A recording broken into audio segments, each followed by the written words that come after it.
spent my teenage life at a privileged Catholic school. Most students came from wealthy families and some were famous. As a farmer's daughter, I belonged to the few non-wealthy students. I thought a farming family was regarded as poor and unsophisticated in this school, and tried to hide the fact that I came from one as much as I could. Every time I submitted the paper on which the parents' occupation should be stated, I put my thumb right on the word farming so that other students didn't see it. There was a famous long-standing chain of high-end chestnut snack stores in the city which chain name was the same as my last name, and one day, a student casually said to me, "Your family owns the chain, doesn't it?" While the chain and I happened to share the same name, we actually had no relation. But she sounded so sure, as if everyone believed so.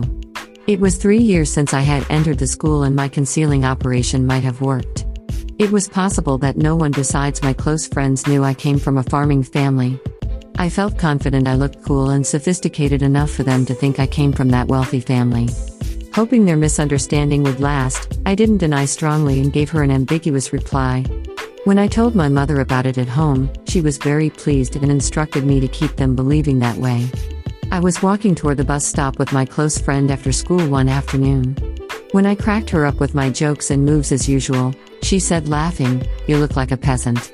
And the next moment, she gasped and added, "I'm sorry." I wouldn't have cared if she had kept laughing, but her serious apology offended me. She remembered I was a farmer's daughter and thought her comment was inappropriate. I realized reference to a farming business required an apology, which meant she looked down on it. By the time I was a senior, I had grown weary of being a class clown just to be popular. I had tried everything to be cool but become doubtful if it was right to act someone else who wasn't real me. For seniors, the teacher asked attendance to a table manners class at a gorgeous restaurant one by one.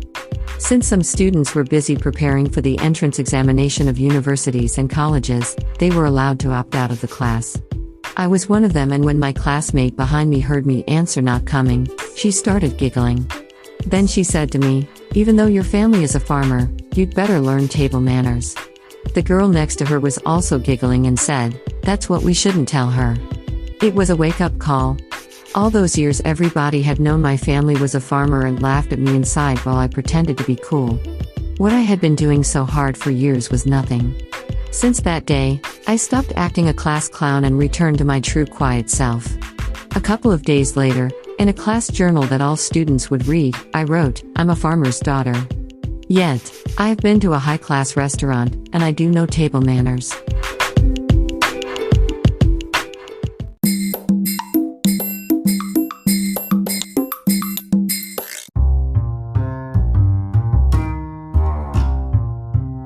There is a lake a few miles away from my new apartment, and I decided to go there for the first time.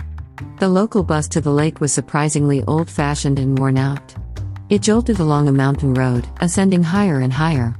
The lake lay at the foot of the mountain, surrounded by the fresh green woods. Although I had expected it to be a popular recreation place for locals, it was quite lonely and quiet, with only a couple of small spots to eat and shop. One of them was an Italian restaurant, and I had an expensive lunch there as a sole customer. The directory showed that there was a walk around the lake, and I tried it. It got steeper and rougher as I walked on, as if I was climbing a mountain. The walk looked exactly like the one in my recurring nightmare, in which I walked along an ever-steepening path and ended up tumbling down the slope every time. I crawled along the walk on all fours so as not to tumble down. Fighting off a fear of heights, I finally got to a suspension bridge over the lake, and the view of the lake from there was breathtaking. On my way home, I mistook the road for the bus stop, and walked all the way home. It took 90 minutes and I was dead on my feet.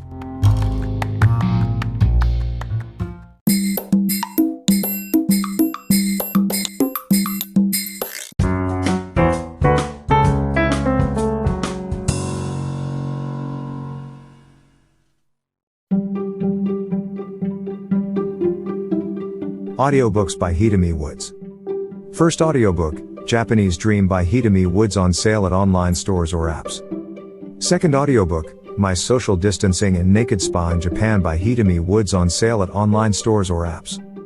Apple Books, Audible, Google Play, Nook Audiobooks, 43 available distributors in total.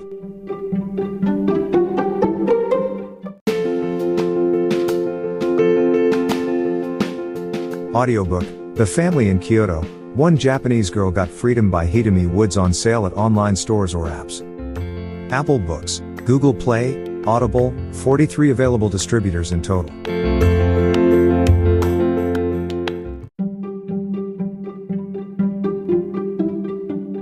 Audiobook, Japanese Dream by Hitomi Woods on sale at online stores or apps.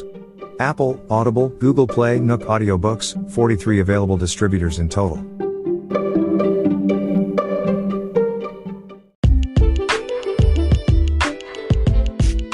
英語聞き流しリスニング、英語テキストと MP3 ダウンロード、その他の物語はホームページからお聞きいただけます。88thpp.com 88thpp.com